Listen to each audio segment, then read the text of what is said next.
Welcome to Larry's Library. This week we're going to take a look at the Sleeper Omnibus. Now, this is the reprint of they're calling it the 2022 version, but actually it didn't come out till 2023 this year. So this is the reprint of the Sleeper Omnibus from DC's Black Label. This one has 736 pages. The retail on it is $100. I got mine for, I think, $58 on InStockTrades.com, where it's still available right now at the time of shooting. The creators on this one is the phenomenal, legendary team of Ed Brubaker with art by Sean Phillips. There are also two stories with additional artists involved, Colin Wilson and Jim Lee. So that's pretty special too.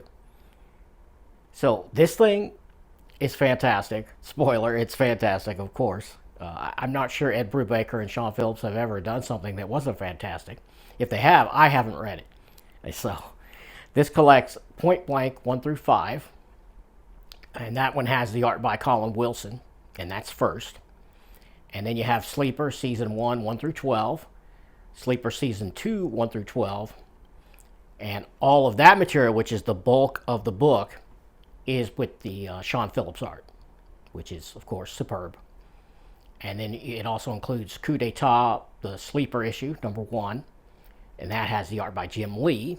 And then Coup d'etat afterward, which I think that has the art by Sean Phillips doing that one.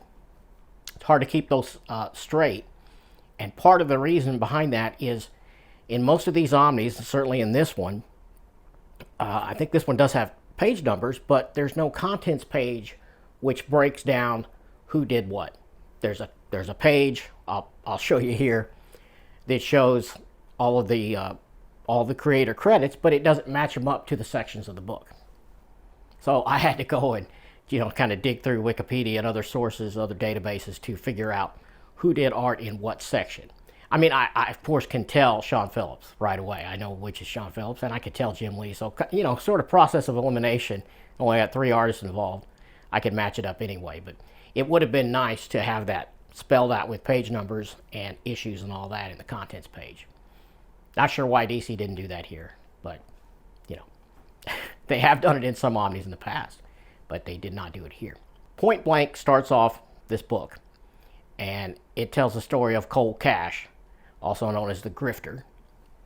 But the rest, everything else, is the main character on all the rest of this book is Holden Carver, which Holden Carver is just another example of a great name that Ed Brubaker's come up with.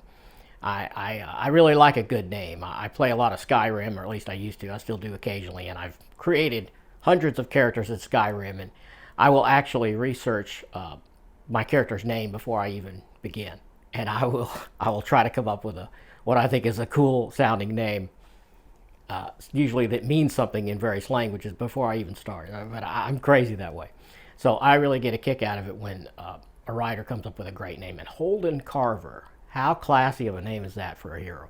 Well, anti-hero, I guess, if you will, here. I don't know. You read the book and you decide for yourself if he's a hero or not. So I had read this material originally in trade paperback when it first came on in trade, and I think that was around 2009. So the bulk of this material was created in 2002 through 2004 or so, and it was under the Wildstorm label.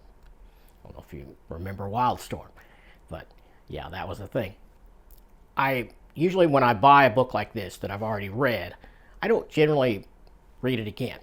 I usually will skim through it and look at any new material that's there that I haven't read before, and I may read a little of the pages, and I will look through it all before I shelve it.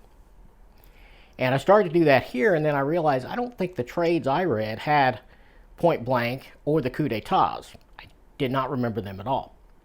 And I've already sold the trades a long time ago, which is odd because I don't usually do that until I have the replacement. But for some reason I did that, and I already deleted it out of my databases, so I couldn't look it up and see which ones I read. So I just started reading this book again from the beginning, which was the Colin Wilson art Point Blank miniseries.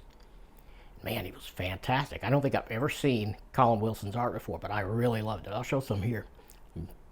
Scans, but man, fantastic. Really loved it a lot. And of course, I love the Sean Phillips stuff, but This is pretty early Sean Phillips, at least early to me. I think this was the first Brubaker Sean Phillips combo that I had read, and it might be the first time they were paired together. Not sure about that, but it certainly was the first Brubaker Phillips thing I ever read. And they were great at the beginning. And like most artists that keep going, as Sean Phillips has, he just got better and better and better. I mean, not that this is rough, because it's very good. Very good. He had been drawing since he's 15 years old, so he had already been in business for a long time at this point. But if you look at the stuff he's done in the last 10 to 12 years, it's even better than this.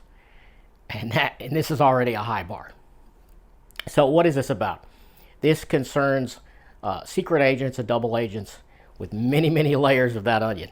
But it's not the typical police procedural, because it's set in the Wildstorm universe, which has superpowers and aliens and dimensional stuff going on. So it's pretty wild.